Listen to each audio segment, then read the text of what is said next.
بسم اللہ الرحمن الرحیم۔ انفوٹینمنٹ کے رنگ علی حسنین کے سنگ میں خوش آمدید۔ میں ہوں آپ کا ہوسٹ علی حسنین۔ خواتین و حضرات، کسی بھی ملک کی کامیابی اور ترقی کے لیے اس کی نوجوان نسل کی ترقی نشو و نما بہت ضروری ہوتی ہے۔ ہم آج اپنی نوجوان نسل کو مدعو کیا ہے اپنے پروگرام میں، ان سے بات کریں گے اور ان کے مسائل جاننے کی کوشش کریں گے۔ جی تو ہمارے پاس اسٹوڈیو میں آج پہلا مہمان جو موجود ہے وہ ہے ایک تعلیمی یافتہ انسان، دوسرے فارن ریٹرنر ہیں جو بیرون ملک سے اچھا خاصا پیسہ کما کے وطن واپس لوٹے ہیں۔ سر میرا مسئلہ یہ ہے کہ میں نے ماسٹر کی ڈگری حاصل کی ہوئی ہے لیکن مجھے نوکری نہیں مل رہی۔ میں کالج میں بھی پڑھا ہوں، میرے والدین نے خرچہ کیا، میں یونیورسٹی تک بھی گیا ہوں، یونیورسٹی میں بھی پڑھتا رہا ہوں۔ میرے والدین نے مجھ پر بہت زیادہ محنت کی اور میں نے بھی بہت زیادہ محنت کی ہے لیکن مجھے نوکری نہیں ملی، میں بے روزگار ہوں اس وقت۔ ان دیکھو سر تین نہیں کوئی نہیں بھائی وہ بات رشوت اور سفارش دو چیزوں کی کر رہا ہے، تیسری کہاں سے آ کے گئی؟ پاس عقل بھی نہیں ہے، اس نے ڈگری کسی اور کی چیز کے لیے ہوئی ہے، اور یہ دھکے کھا رہا ہے، کبھی عدالتوں میں جا رہا ہے، کبھی بینک میں نوکری ڈھونڈنے کے لیے جا رہا ہے۔ اسکول میں جا کر اپلائی کرو جس میں تم نے ایم اے اسلامیات کیا۔ تم نے ایم اے اسلامیات کیا ہے؟ جی سر میں نے ایم اے اسلامیات کیا ہوا ہے۔ جب ایم اے اسلامیات کیا ہے تو اس سے ریلیٹڈ نوکری کیوں نہیں تلاش کر رہے؟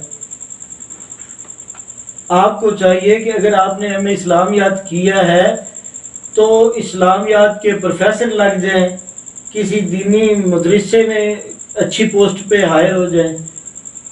اگر آپ نے عدالتوں میں جاب کرنی تھی تو اسٹینوگرافر بننا ہے، اسٹینوگرافر کا کورس کریں۔ اگر آپ نے بینکوں میں جانا ہے تو کامرس کریں۔ سر ہمیں کوئی بتانے والا نہیں تھا اس وقت، ماں باپ تھے، والدین تھے، وہ بھی ان پڑھ تھے، ان کو بھی نہیں پتا تھا ہمارے بچوں نے آگے کیا کرنا ہے۔ وہ تو کہتے تھے یہی بھی بیٹا آپ پیسوں کی ضرورت ہے، آپ کو پیسے لے آپ پڑھیں، ہمیں یہ کوئی نہیں بتانے والا تھا۔ ہماری نوجوان نسل کا اصل مسئلہ یہی ہے کہ جس عمر میں یہ تعین کر لینا چاہیے کہ ہم نے کیا کرنا ہے، اپنی منزل کو ڈیفائن کر لینا چاہیے جس عمر میں، اس عمر کو یہ لاشعوری میں گزار دیتے ہیں، چلتے کوئی نہ کوئی ڈگری حاصل کر لیتے ہیں تو پھر اس کا استعمال نہیں کرتے۔ پھر ان کو جانا ہوتا ہے اپوزٹ ڈائریکشن میں کہ اب ہم نے یہ کرنا ہے وہ کرنا ہے۔ بھائی جب آپ نے جو کرنا ہے اس سے ریلیٹڈ تعلیم حاصل کریں، وہ کورس کیوں نہیں کرتے جو آپ کے کام آئے؟ بھائی صاحب سنا ہے آپ تو ابراڈ گئے ہوئے تھے، اچھا خاصا کماتے تھے، آپ بے روزگاروں کی لسٹ میں کیوں شامل ہوئے بیٹھے ہیں جناب؟ جی آپ نے بالکل ٹھیک سنا تھا، میں 5 سے 6 سال باہر گزار کر آیا ہوں، وہاں پہ میری اچھی خاصی نوکری لگی ہوئی تھی، وہاں پہ میری تنخواہ 1 لاکھ سے 1.5 لاکھ کے درمیان تھی، لیکن کرونا کی وجہ سے سب کچھ وہاں برباد ہو گیا، لاک ڈاؤن لگ گیا جس کی وجہ سے میرا ویزا آگے ایکسٹینڈ نہ ہو سکا۔ جب میں واپس آیا تو میرے اکاؤنٹ میں 25 سے 30 لاکھ روپے تک تھے، اب تو میرے پاس 1 لاکھ روپیہ بھی نہیں بچا، سارا گھر کے خرچوں میں گزر گیا، کچھ بجلی کے بل پے کرنے میں چلا گیا۔ اب نوبت یہ رہ گئی کہ صرف 50,000 یا 1 لاکھ روپے میرے اکاؤنٹ میں باقی رہ چکا ہے۔ بھائی جب آپ باہر سے آئے تھے، آپ بتا رہے ہیں آپ کے اکاؤنٹ میں 25 سے 30 لاکھ روپے تھے، تو آتے ہی آپ کو چاہیے تھا کہ آپ کوئی کاروبار کر لیتے یا کوئی اچھی سی نوکری ڈھونڈ لیتے۔ نوکری چلو ملنا مشکل تھا تو کوئی کاروبار تو کیا جا سکتا تھا نا، آپ نے کیوں نہیں کیا؟ جی میں دسنا ان نے سارا پیسہ جاشی دے وچ اڑایا ہے، ایک کدی لاہور جا رہا ہے شاپنگ کرن تے کدی اسلام آباد جا رہا ہے پکنک تے، ان نے فضول چیزاں لے لے کے اپنا سارا پیسہ برباد کر لیا۔ بھائی میں پیسہ کمایا تو اڑانا میرا فرض بنتا ہے، میں نہیں اڑانا، تو میرے پیسے آپ اڑانے، تو اب لو مزے پھر۔ وہ تو میں لے ہی رہا ہوں، جس شان سے کمایا ہم نے اسی شان سے اڑایا ہم نے، لیکن ہم نے کبھی نوٹوں پر ربڑ نہیں باندھا۔ جس طرح آپ نے ایک اچھے خاصے شیر کا بیڑا غرق کر لیا ہے، اگر آپ اپنی حرکتوں سے باز نہیں آئیں گے تو اپنی زندگی کا بھی بیڑا غرق کر لیں گے۔ شاعر نے کتنے وزن میں لکھا تھا، جس شان سے کمایا اس شان سے اڑایا بھی، ہم نے نوٹوں پر کبھی بھی ربڑ نہیں باندھا۔ ہم نے بیڑا غرق کر دیا شیر کا۔ خواتین و حضرات، آج کی ویڈیو آپ نے پوری دیکھی، امید ہے کہ آپ نے سبق حاصل کیا ہوگا۔ سبق کیا ہے؟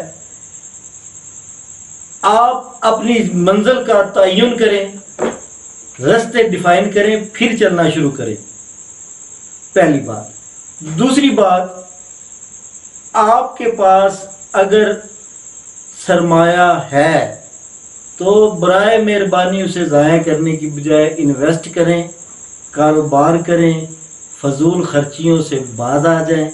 میں آپ کو ایک کہاوت سناتا ہوں۔ مینڈک کو آپ اگر پانی میں چھوڑیں اور پانی کو چولہے پر رکھ دیں گرم ہونے کے لیے، تو مینڈک میں ایک صلاحیت پائی جاتی ہے کہ وہ جمپ کر کے باہر نکل سکتا ہے، لیکن وہ کرتا کیا ہے؟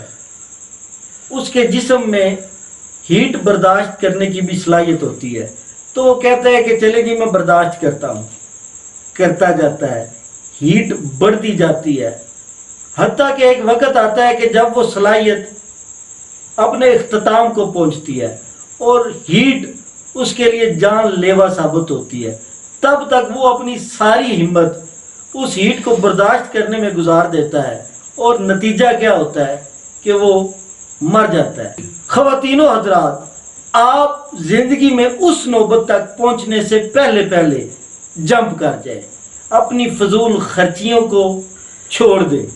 راستے پہ اگر چڑھ گئے ہیں، غلط ٹریک پر آپ نے چلنا شروع کر دیا ہے، تو جمپ کر کے صحیح راستے پہ آ جائیں، یہی آپ کے لیے بہتر ہوگا، اس سے پہلے کہ بہت دیر ہو جائے۔